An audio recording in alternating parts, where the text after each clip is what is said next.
Welcome to the GenTwenty podcast. I'm Nicole. And I'm Marina. And today we're talking about 30 things to do before you turn 30. So back in 2013, I wrote my 30 before 30 bucket list that I published on GenTwenty. And when I published this, I was 22, about to turn 23. So I still had a ton of time left in my 20s. And now that I'm almost 30, I might be 30 by the time you're hearing this. So I just wanted to go back over my bucket list and kind of react to the things that I put on there and see what I think about them now and what Marina thinks about them and if they're still worthwhile or if I would change anything. I'm so excited. I love lists, and I do not have a bucket list or didn't make one, and I'm only 29, so I have one more year to check all these things off or to check off whatever I haven't accomplished. So let's take a look. All right. So for number one, I said travel somewhere you don't know the language. And I think that's a pretty good first thing to put on your bucket list. I have traveled to places like Japan and Iceland, and I've been to Switzerland as well, where, they still, speak enough English to get by. But in places like Japan, it was really interesting because, of course, you can still communicate in other ways, but I don't really know very much Japanese at all. But I You was don't still able know to get very by. much, or you don't know any? Very much. I know I know a couple of things. Okay. I don't know any Japanese. But yeah, I totally agree. Traveling at any age is so important, but traveling, especially in your 20s, is kind of life-changing. And I would say there's definitely a difference between traveling somewhere where you can speak the language versus where you can't. I've done both, where I've traveled to countries where I speak the language, and then I've traveled to countries where I don't speak the language, but I look like I might. So I've been to Germany. I do not speak German, but I look German. I'm very pale and light hair and, I don't know, cheekbones. And I remember how many people would talk to me and I would just kind of blank stare and kind of nod like, But I've been to Japan where I definitely don't speak the language and I don't fit in. So I'm very clearly a tourist. And it was interesting trying to navigate, like, learning all about the country or learning as much as I could and trying to get around. And it was very formative for sure. Mhm. Yeah, I think it's just in places you don't know the language, you have to pay attention a lot more to the, nonverbal communication even and, nuances within the culture. So I think it's really eye-opening, and a lot of places I've traveled to, both places I do and don't know the language, have made a really big impression on me, and I think that's one investment worth making in your 20s. Agree. Okay, so check on that one. All right, number 2, date someone who isn't your type. Now, this one is really funny to me because I was married when I wrote this, and I'm still married. So this was never going to be something that I was going to do. Um, and it's not going to be something I'm going to do now. But I do think it's worth saying that there are people who, are different from you. And I think it's, even if you're not dating them, for the while to be friends with them.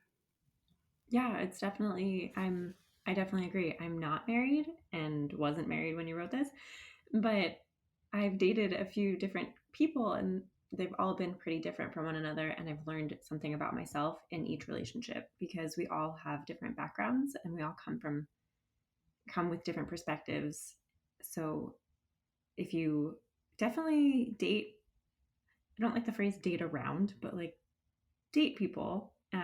Or if you're already married, just get to know people, make new friends, learn something new.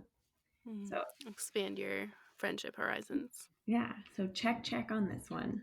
Yeah. Check and half check. Right. Check and ghost check for agreement. Oh, that's funny. Okay. Now my practical side is coming out with number 3 because it is start your 401k. And I think definitely in our early 20s we're not thinking about retirement. And I'll say even now that retirement is not something that's on my mind every day. I really don't think about it that frequently, but it does cross my mind, especially when I talk about money with my friends and how some of them have started contributing to their 401ks or Roth IRA. That's what I have personally. But one of my friends, she didn't start putting money in her 401k. I want to say she was like 26 or 27. And I would bug her about it constantly. And then when she finally did it, she texted me and she was like, "You should be so proud of me." And I was like, "I am."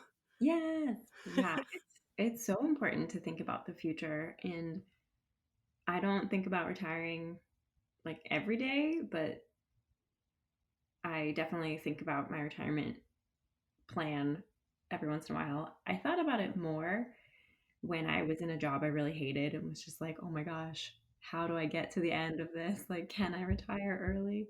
So, I I have a Roth IRA. I started it when I was 20. Like when I turned 20, my uncle, who is an accountant, told me all about it and then helped me set one up because I was had a part-time job in college, so I was contributing to it. And then uh, the companies I worked for that had 401k programs, I always signed up immediately and tried to put as much away as I could. hmm Yeah, I think it makes a difference, especially, I mean, wherever you're starting, start now if you haven't, but especially in your early 20s, because that money is going to grow so much bigger the sooner you start. Yeah. So I don't know. I think that is worth checking off your bucket list. So check, check. Okay, so number 4, take a risk, go bungee jumping or skydiving or swim with sharks. How many of these have you done? Oh boy. I have done none of them. um, uh, trying to think like what real adrenaline fueling things I have done. Um, I mean, I've climbed some mountains. That was pretty exciting. Um, oh, my husband got his pilot's license and I let him fly me around in his plane, which I think that's a pretty big risk. Yeah, because you showed me pictures. That's a small plane. Yeah, it's tiny. So I mean, that's not quite, bungee jumping or skydiving or swimming with sharks. I actually don't really know if any of those things particularly call to me. Nope. I mean, if the opportunity arose, perhaps I would do maybe bungee jumping, maybe skydiving. I I would probably would not do swim the sharks. I would do skydiving over bungee jumping because that reverb where the you like land and then kind of boing back up when you're bungee jumping Mhm. freaks me out. I don't even like roller coasters. I'm a very practical, risk-free person. I was trying to think of the risks I've taken, and I've moved across the country a couple times, but they've Mhm. always been very calculated, like quote unquote risks. Like I chose Yeah, it's not like an adrenaline based risk. right. So no checks on that one. But Yeah. do you think it's important or valuable for people to? I think you could probably look at this one as stepping outside of your comfort zone. Because a lot of us, we have these, as we talked about, I think in our last episode, maybe the one before, about where we are kind of just sitting in places we feel comfortable, but it's like inward expansion doesn't come without outward risks. So I think it's important, to take a risk. That's something that feels like a risk to you, and that may or may not be bungee jumping. So that might be moving across the country. Yeah, So I think it can look a little differently, but I do think it's worth doing. me too. All right. So number 5 is start investing. Yeah, I think this is hugely important, and it kind of goes hand in hand with number 3 is I think it's really important to start getting comfortable early with investing your money. We have a bunch of posts on the blog. We'll link them in the show notes about investing for beginners and what to do before you start investing and some tools that we like with investing. And I have investments and they grow a lot over time. And I'm glad I started investing when I did because it allows you to have something called financial freedom. And it's where you're not necessarily relying on what's in your bank account to like make your life choices for you, is how I like to look at it. What do you think, Marina? I agree. My mom worked in finance my whole life until I was gonna say until she like retired, but in retirement she works in finance for a nonprofit. as a volunteer, which is hilarious in my mind. That's a story for another day. But so my mom worked with investments, and so she's taught me how. I've been investing money since I was a little kid, making babysitting money. So I agree because you can start at any time. You can do it with this little, like you can make a really small investment and watch it grow. And doing investments are what helped me pay for grad school. So I didn't have to take out a loan. So strongly agree on investing, learning to invest, and learning about your finances in general. Yeah, for sure. I think it's super important. And I mean, we're big advocates for that at GenTwenty. Find so many resources on the blog about it. So we'll leave some of those linked in the show notes for you. Okay, so bucket list number 6 is to form your political opinion. I think this is really important because a lot of times we just kind of go along with what we're raised to believe. So what your parents' political views are, you might inherit or take on, which is not a bad thing, but I think it's important to stand by what you're believing in, and you need to be able to understand it and not necessarily defend it, but be able to explain, even if it's just to yourself, be able to back up what you're saying. Yeah, to form your own thoughts and I think it's good to have discussions with others because, especially when it comes to politics, we're all coming from different places. And I mean, in an ideal world, like everything would be okay for everyone. But the truth of the matter is that when, laws are made and stuff, there are generally people who don't benefit from them, and there are people who benefit greatly from them.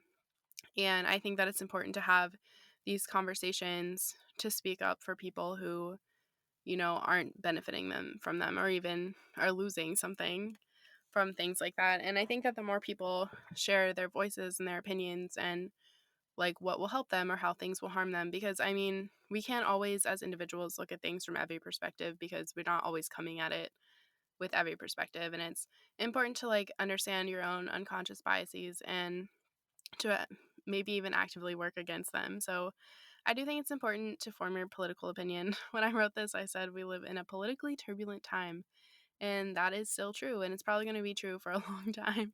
Oh man, sweet young baby Nicole. If only you knew what was ahead. I know, if only I knew. Oh my goodness.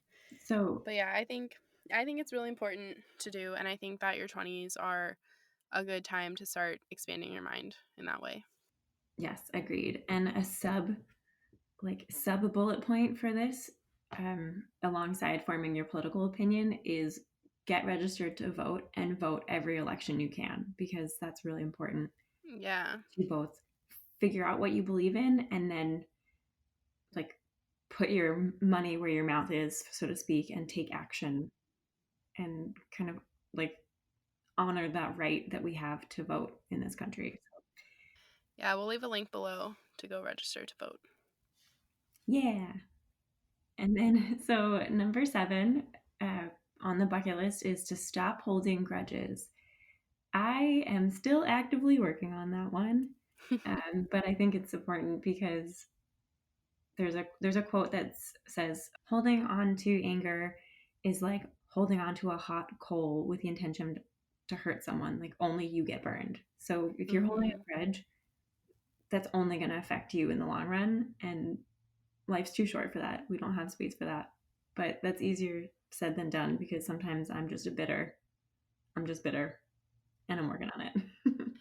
Yeah, I think for me, this is something that's kind of changed over the course of my 20s. I think now, as I'm ready to turn 30, it's like I'm really just taking to heart that I don't have space in my life to hold negative feelings for other people. And when you're holding a grudge, it's like you feel wronged in some way. And I think that it's important just to remind yourself that what other people do is a reflection of them, not of you. So, in the way that you feel wronged, it's like you holding a grudge against that person is only going to hurt you. And it's really only speaking about you, you know? Um, and I think it's just like holding hate or upset like in your heart and, even in your body is like it's not conducive to putting you in the direction that you actually want to go in. And I do think it takes time and practice to let things go. Like, I mean, there have been things recently where people have been like, I'm so upset about that for you and all this stuff. And I'm like, well, I'm not. Like, I'm over it. It's fine. Like it's like I have to move on because, just like simmering in that feeling isn't going to help me move forward. Yeah, it's exhausting. And I'm tired of feeling tired. So I agree. And check on that. Yeah. Yeah. And it's a work in progress. It's not something where you're just all of a sudden, like one day, like, I don't hold grudges anymore. But I think as you kind of age, you sort of start to realize that, I mean, hopefully most people eventually get to the point where they're like, I'm focused on me, not on what you've done to me. All right. So, number 8 is start a collection.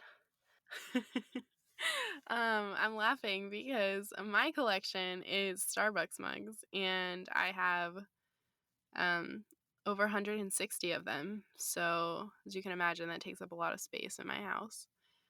But it's fun, and I love using my mugs from places that I have been or like mugs that people have brought me. It brings me so much joy. And it's kind of a interesting collection because uh, not everyone collects, Starbucks mugs to the extent where I actually trade them with people in Facebook groups. So So like it's half collection, half hobby. But yeah, yeah, but it's my collection and it's fun and I like it and I it love brings it. back memories for me. Yeah. Yeah, whenever I visit Nicole's house, I have like two of my favorite ones that I always grab and have coffee in. I've contributed to the mug Yeah. collection. Yeah, she So has.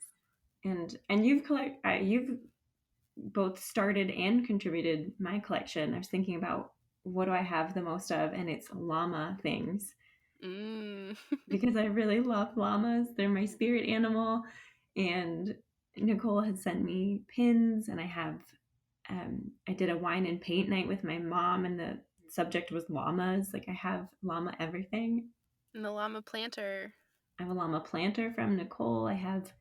Um, I gave my dog a llama chew toy, and it's his favorite. Like it runs deep. And llama puns, I'm really into those. So so yeah, Yeah, it's just a fun, quirky, totally you thing. yeah, it's just like just fun to kind of figure out what your likes are and do your own thing. Yeah, so I mean, your collection doesn't necessarily have to be, 100 plus Starbucks mugs or everything llama. But I think it is fun to have something that you enjoy and to collect them. Maybe that's magnets for your fridge or postcards from places you've been, or pins, just anything fun like that. Um, I think it's worth it and I think it's fun. So I think that's something that should definitely be on the bucket list. Okay, number 9, take a cross country road trip. It's funny that this comes up because just yesterday I was driving back from Los Angeles to my new living quarters in Santa Barbara, and I was thinking about how much I enjoy driving and thought, I need to take a road trip, and maybe now is the time to do it because I've never really done that.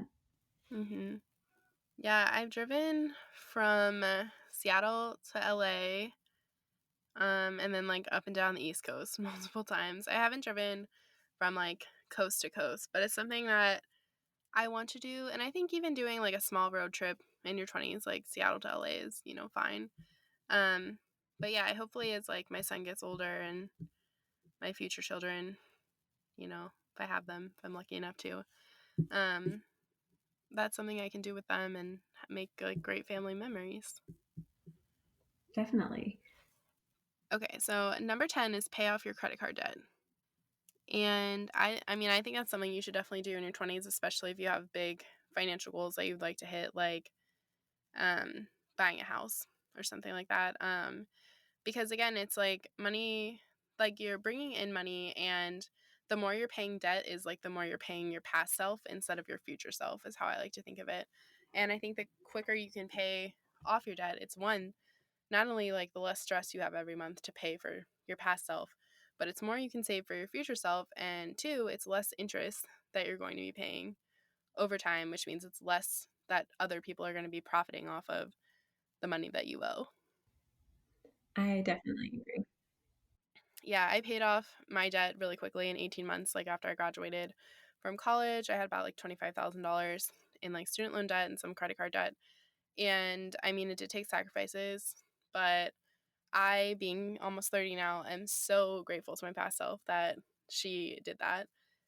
Because looking forward, I mean, all that money I can just save towards my future and, save for my children and things like that. So I don't know. I think it's definitely something worthwhile to do. Maybe one of the most worthwhile things on this whole list.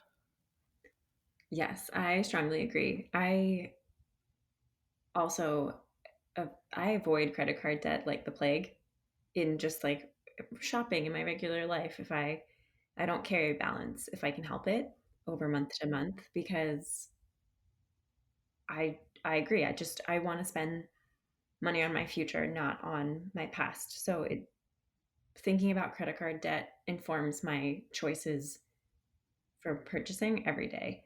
And having very little debt has allowed for me to make big changes in my life somewhat abruptly. I when I lost my job because of COVID-19, I was able to not panic as much as many people might be because I don't have credit card debt and I was able to kind of figure things out from that. But that for me basically it's just a peace of mind. I don't want to have it hanging over my head because you never know what's Yeah. going to happen. Yeah, it's like financial freedom to not let your finances dictate your life choices. Exactly. Boom, boom. Okay, All right, number number 11 is Jinx. It's go see live music you love, and I absolutely think you should do that. Of course, as long as it's not going to put you into debt buying those concert tickets, but I don't think you're going to regret going to see a concert of your favorite artist. I completely agree. I have only been to maybe like 10 concerts in my life, but each of them have been so fun in the moment and are such fun memories. And that's like such a summer thing too. I always, every summer, I think I'm going to go to a concert and I don't always succeed in that. But when I do, I'm always happy. Yeah, And, it's fun. and it's just a different experience. The last concert I went to was this huge, in a huge venue. And it was really neat to just be surrounded by people who shared the same love for this band. And I was like, oh, it makes the world feel a little bit bigger sometimes. Yeah, and it's like you're experiencing it collectively, like the whole feeling. Yeah. Like if you've ever been to a Taylor Swift concert, you know exactly what I'm talking about. Yes. And I haven't All been, right. but I'm Oh, dying to go. yeah. Lover Tour 20 whatever, we're going. We're making a date. All right. Number 12, set an annual reading goal. Um, Marina and I are both huge readers, so Huge. we huge readers. So yeah, like the benefits of reading are, I mean, really endless. And I think that it's really fun just to set a reading goal, whether it's like one book a month, two books a month, like whatever feels comfortable for you. But kind of like traveling, I think reading allows us to expand our horizons and learn more about the world and other people's perspectives and things like that. And it's something that's so simple to do because you just buy a book and open it. Yeah. You don't even have to buy the books. You can sign up for your library. And the other thing that's, I think, really important about reading, especially now that we're consumed by technology, is that it's just a break. It's a break from that type of engagement and focus by stepping away from the screens and the constant interaction on social media. It's just, I couldn't recommend it enough. Yeah. So, and I think having a goal to work towards helps you remind yourself that you should be picking up a book or, checking out a bestsellers list. We have tons of recommendations on GenTwenty worth checking out. So, yeah, I definitely think that's something worth doing. Number 13, overcome a fear. We all have different, types of fears and they can be expressed in different ways. And I think not just overcoming your fear, but really identifying what scares you the most. Because I think for a lot of my 20s, I was scared of getting like negative feedback from people. Like, I want everyone to always say, wow, I love that. I love what you're doing. I love this, you know? And to hear something that's like, well, this could be better is kind of hard, but there's like no way to grow if you don't hear that. And I mean, you know, I think that fear kind of directs my life in a lot of ways because I'm not putting myself in positions where I might hear that. But that's like recently changing in my life. Like, I am actively seeking out places where people are going to tell me I could be better in identifying my weaknesses. And I feel like that, like, even just overcoming that has made me so much stronger. Amazing. I love that. Yeah. So, and I have a quote that I pulled out of my bucket list where it says, once you know what you're capable of, anything is possible. And I still stand by that. And I think that's so true. And I don't think that you should necessarily wait until your late 20s to start overcoming your fears. Actively work towards them now. Yeah, do things that you're afraid to do. That's so important because you that's how you get to know yourself and it's how you figure out what your boundaries are and how you can Mm-hmm. expand them. Right on. All right. So, number 14, get a tattoo. No checks here. No checks. I have 0 tattoos. I've thought about getting a tattoo for the last 5 years, and I, like, think about it, think about it, think about it, and I'm like, "Yeah, this is a great idea," and then I picture myself when I'm 50, and I'm like, "Oh, I wouldn't want that then." But I did get my cartilage pierced, which is something I've always wanted to do ever since I was 17, and I got it when I was 28, so just under the line. It's permanent, although I could take it out, but I love it, and it was one of those things that I've wanted to do it for so long and just worried about really dumb things, and finally was just like, "You know what? This is something I've wanted. I'm gonna do it, and it makes me happy." And every time I look at this little gold ball on my ear, I like it. It makes me it was a way for me to just explore myself. Yeah, I think that's probably what we should look at this number as. Get a tattoo is just a way, like, if it's something that calls to you, I think it's, worth doing. And I think maybe when I was, how was I, 22, when I wrote this, that was something that was really calling to me then. But now, I mean, I don't know if I would regret having a tattoo because I feel like eventually it just becomes like part of you and you don't even like think about it anymore. I mean, I guess I'm just speaking Yeah, hypothetically here because I don't have one. But and I'm agreeing yeah. hypothetically. Like, I don't know. I feel like at some point it just becomes like ingrained in your identity a little bit. But I don't know. I think that if it's something that you want to do, you just, think hard about it. And like with Marina's piercing, like if it's years later and you still want it, why not just go for it? Yeah, and why did it like you don't want to wake up and say, "Oh, man, I wish I didn't wait 10 years for that piercing," Yeah, which I kind exactly. of did. So, yeah. So, 15, join a club. I don't think I'm a Oh part of my any gosh, I clubs. know. I filmed a video reacting to this bucket list a little while back, and I remember saying that I was like, "Oh, I feel like if I was a part of a club, I would remember." So I don't know if I'm part of a club, but I do have a mom's group that I joined last fall, and that kind of It counts as a club, I think. And I actually really like that group because it's just it would. I mean, we all have one major thing in common: we're moms, and it's just a bunch of women who they really range in age from like their early 20s to like their 40s, and it's just really interesting to talk to people who are all kind of going through like similar things that I am. And I mean, it's something I'm, interested in momming because I am a mom. So I don't know. I do think that it's worthwhile to seek out clubs around an interest that you have. Yeah, I agree. Even though I don't actively do it, I agree. Maybe that's a goal for your next year. Oh, I'm in a book club that I started. Oh man, it's been a long hiatus.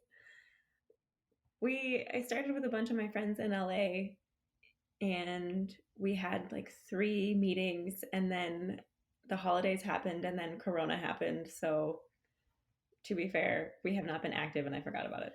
Book club on pause. That's okay. You're part of a club. That's fine. Check, Boom, nailed it. check. Check, check. All right. Number 16, treat yourself to something really expensive. I'm rubbing my hands together. Hmm. Um, well, Marina and I bought friendship cars I guess it was last year. I was going to say a few months ago.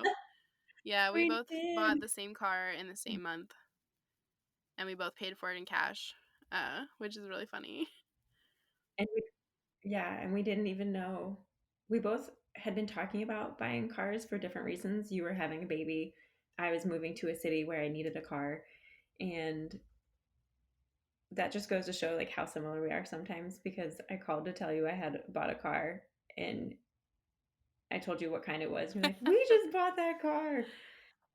And yeah, I saved up for this. This is going back to credit debt. I saved up for this car for 5 years because I knew I was living in New York City at the time and I didn't have a car because I didn't need one.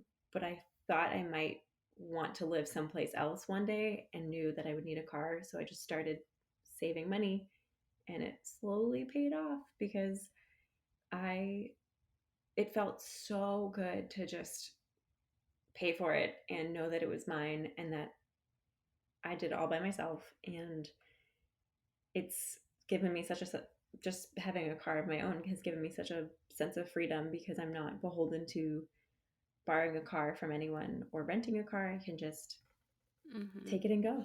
Yeah, it's because like on the list I said treat yourself to something really expensive and pay for it in cash. I can't remember if I said that already or not. But yeah, I think it's like it feels really good to buy something that you really want that costs a lot of money and just pay for it in cash. Because last year I also bought myself a Gucci backpack, and that's something I really wanted, and I knew that I really wanted it because I kept looking at it. And I set aside $100 a month into my like treat myself account, and I very very rarely go into that account for anything. So I was able to just to buy like something very expensive that I wanted from this habit that I had built up. Because I mean, I wasn't even really knowing that I was saving that money every month. It was just going into that account.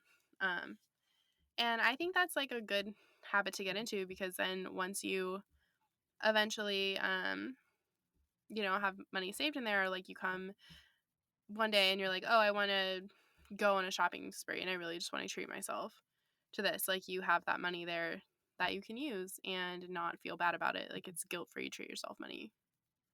So yeah, I think that's something definitely worth doing and should be on your bucket list, and you should feel good about doing it. Yeah. Treat yourself. We're big Yeah. fans. All right. So this one's an interesting one. Number 17, be the first person to apologize.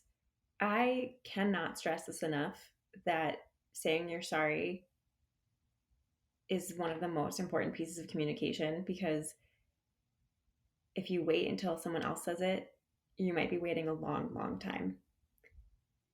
And it's kind of like going back to talking to holding grudges. If you're able to acknowledge that there's an issue and apologize, even if you didn't necessarily cause the pain, but you're apologizing for the circumstance that it happened, like that's important. That's showing the person you're communicating with that you value your relationship with them more than you value winning or being right. Yeah. Yeah. I think it's really important and it's a good habit to get into. I mean, it's not like one of those things where as women we're always like, oh, I'm sorry, oh, I'm sorry, but I think when you say I'm sorry to someone and you really mean it in a circumstance where it's warranted, I think it's really important to do. Um, okay, number 18, run a marathon and start taking care of your health. How many marathons have I you have run, run Nicole? point In 5 your marathons. I ran a half marathon. Oh dang. So, Oh and I dang. also gave birth, which my doctor told me is the equivalent of running a marathon. So, 1.5. Amazing. I really thought you were gonna say zero. So that shows me. And you were training to run a marathon, weren't you? So I don't know if I actually want to run a marathon. Um, Kind of like in this bullet point I just talk about, I could say it's like or a triathlon or a 5K, but just pushing yourself physically to reach a goal you're not sure you could reach. So for you, that might be a marathon if you're used to running longer distances, or maybe a triathlon, but I mean, maybe for someone else, that's a 5K. But I think that as we get older, and like when we're young, especially, we kind of take our health and our bodies for granted. And I think that it's important that we, invest in our bodies and in our health by doing, physical activity and eating well. And I mean, that's not to say you can't, eat a cupcake or like enjoy your life, but I think it's eating to help your body take care of you is really important to do. Yeah, that's something I've actively focused on as I've gotten into the later part of my 20s is taking care of my physical self. I have not and will not ever run a marathon, but I've run 5Ks and I ran my hometown's 5 mile race one summer. And now I'm just focusing on maintaining fitness. So I stretch every day. I'm trying to get my heart rate pumping 3 times a week. And that in itself is just like a good one, it's good for you physically. And two, I think it's good for you mentally. Yeah, it's just like instead of investing your money, it's investing in your body. And I don't know, I think that's really important to start getting in the habit of doing that in your 20s because one day you are going to wake up and you're going to be like, wow, that's creaking. Why is that doing that? Why does my back hurt? That's already Yeah, happening to it me. happens faster So than you think. happens faster than you think. All right, number 19, forgive yourself for mistakes. Ooh, getting really deep with this one. This is huge. This is hugely important. I would say the most important relationship you'll ever have is the one you have with yourself. And forgiveness to yourself, you maybe think sounds like a no-brainer, but it's hard. You have to actively let go of things. And it's something I work on every day because we're always going to be our worst critics, but life's too short to have that kind of cruelty to yourself. Yeah, and I think it's like kind of goes along with holding grudges. It's like when you're holding those past grievances against yourself, it's really hard to move forward if you're not um, actively letting it go. Okay, 20, learn how to cook. This is yes, just Yeah, yes. I think, yeah, I mean, you don't have to be, a professional chef or anything, but, just learning how to make a few dishes, I think is, worthwhile. Yeah, I read an article a long time ago that was for, you know, college graduates. You should be able to scramble an egg, boil water, and you should have like a breakfast, a lunch, and a dinner recipe in your pocket ready to go so that if you have a friend stay over or you want to impress your parents, you can just whip something out from memory and feel confident about it. And I genuinely love cooking because I love food and I find it to be a really creative outlet. And I'm not a great cook technique wise, but I can get the job done. And I always feel really proud of myself when I make mac and cheese from scratch and I'm just like, here you go. Yes, I've Nailed had it. Marina's homemade mac and cheese. It's amazing, and I'm so glad she learned how to make it just to impress me. Yeah, it was all for you. All right. So, kind of along with that, number 21 is eat really expensive food. I think that if you are not uh how do I say? If you do not have a aptitude for the culinary arts, I'm not sure you're really going to care. Yeah, I would say rather than eating expensive food, is maybe just try food that's out of your Yeah, like wheelhouse. things you're not used to eating. Like maybe when you go to your favorite restaurant, I don't know, mix it up, try something else off the menu every once in a while. Go to a place you're always thinking about going to, but never do for whatever Yeah. reason. I mean, I've had really expensive food, and if I come home and want a snack, it wasn't worth it. Yeah, I would rather like I feel like it's more about the quality, not in like expensiveness, but just I'd rather eat a really good street taco for $3 than a quote unquote delicacy that's Yeah, highbrow. yeah, I totally agree. So this one we could probably update on the list. Definitely. Okay, so number 22, pay it forward. What do you think, Nicole? I think that this is just, it's not something that, you need to do once and check off the list. I think it's something to get in the habit of doing, because I wrote that positive momentum is a powerful thing.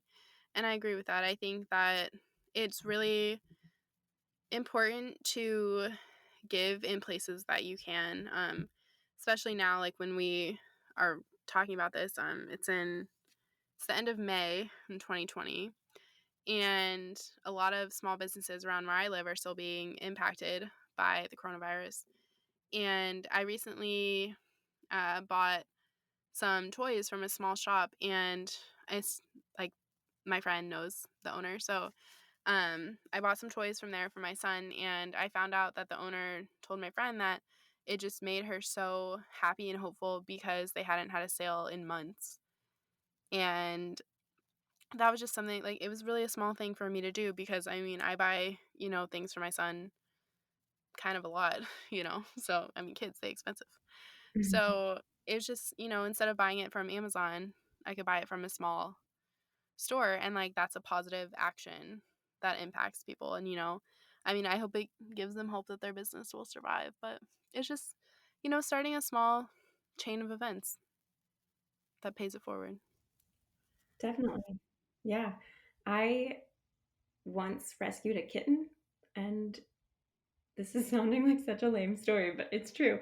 When I was working in an antique store, this cat wandered up, and I took it home with me and checked it, checked to see if it had well, I didn't, but the person at the SPCA checked to see if it was microchipped, and luckily the cat was, and they called the owner, and I reunited this cat with her owner, and the cat had been missing for 2 years. What?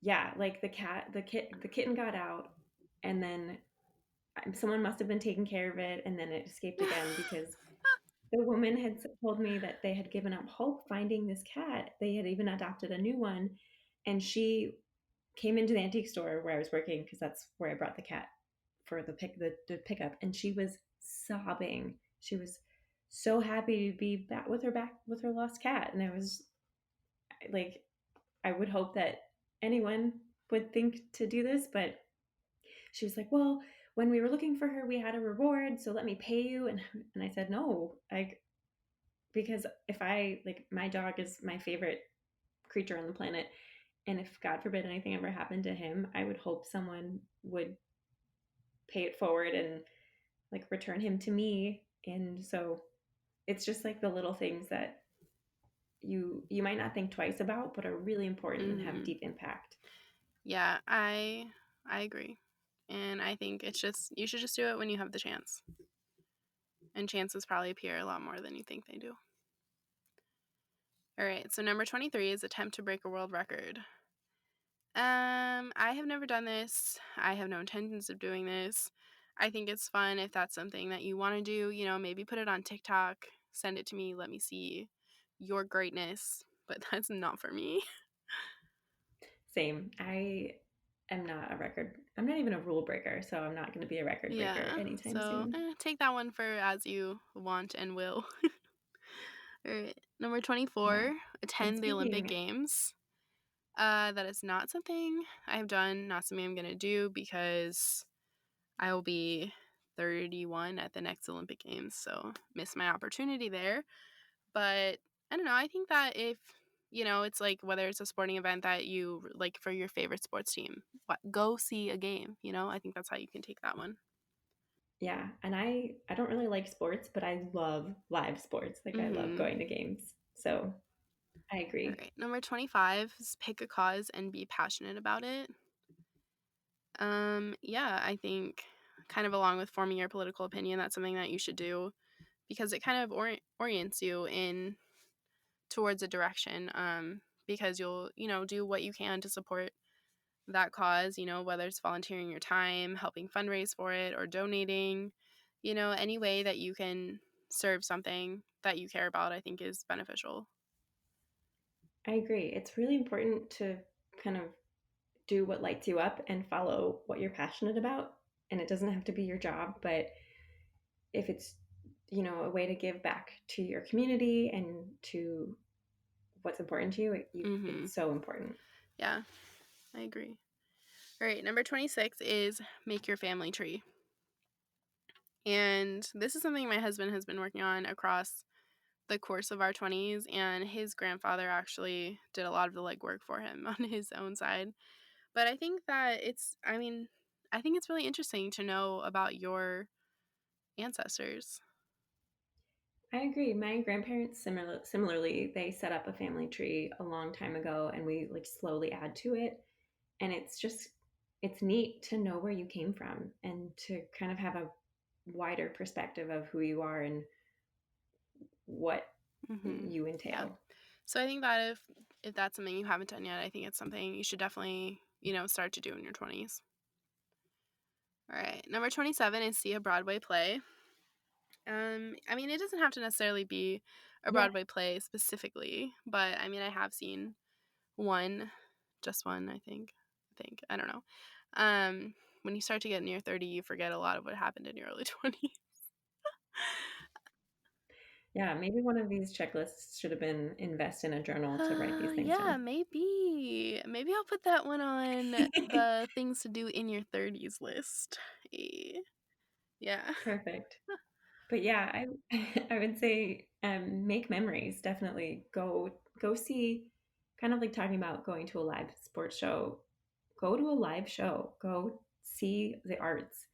I've been to a couple of Broadway shows because I used to live in New York City, and then I've been to, I guess, non-Broadway but plays in different cities or in my hometown, and it's just such a different experience than watching a movie or even going to a concert. And it's it kind of like helps you believe in magic a little bit, even though that's really cheesy to say. It's just another way to expand your horizon, and you should do it at least once. Yeah, I totally agree.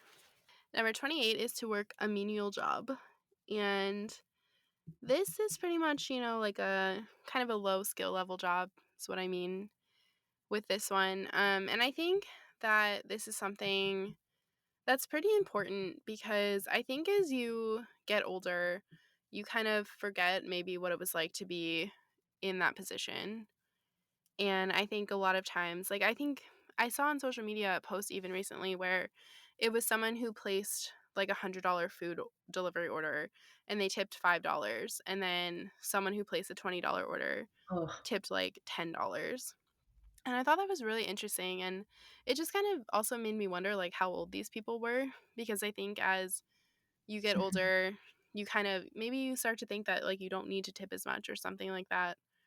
And I think being in this position can help you respect what's going on behind the scenes a little more. I completely agree. And I would also advocate for people working in a customer facing job at least once.